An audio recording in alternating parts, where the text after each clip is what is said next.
আসসালামু আলাইকুম ভিউয়ার্স, আশা করি সকলেই ভালো রয়েছেন।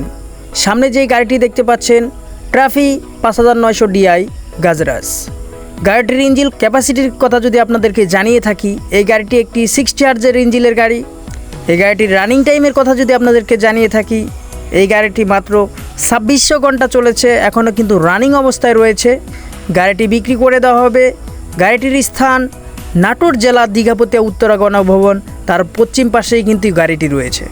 গাড়িটির কন্ডিশন ফ্রেশ রয়েছে, গাড়িতে কোনো ধরনের কাজ করতে হবে না। যদি কাজ দেখাতে পারেন অবশ্যই সেটি কিন্তু মালিকপক্ষ আপনাদেরকে করে দেওয়ার কথা বলেছে। গাড়িটির টিয়ারিং কোয়ালিটি কিন্তু পাওয়ার এবং সিট কোয়ালিটিও অনেক ফ্রেশ কন্ডিশন দেখতে পাচ্ছ, গিয়ার কোয়ালিটিও খুব ভালো। আর একটি কথা, এই গাড়িটি যারা কিনতে ইচ্ছুক তারা অবশ্যই স্ক্রিনে দেওয়া নাম্বারটিতে যোগাযোগ করতে পারেন। এটা হচ্ছে মালিকপক্ষের নাম্বার। আর নিচে যে নাম্বারটি দেখছেন, এখানে বিজ্ঞাপন দেওয়ার জন্য অবশ্যই আমাদের সাথে যোগাযোগ করতে পারেন। আর এই গাড়িটির দামের কথা যদি আপনাদেরকে বলে থাকি, এই গাড়িটি মাত্র 9.5 লক্ষ টাকা দাম চেয়েছে মালিকপক্ষ। অবশ্যই স্ক্রিনে দেওয়া নাম্বারটিতে যোগাযোগ করে আসবেন। ধন্যবাদ সবাইকে।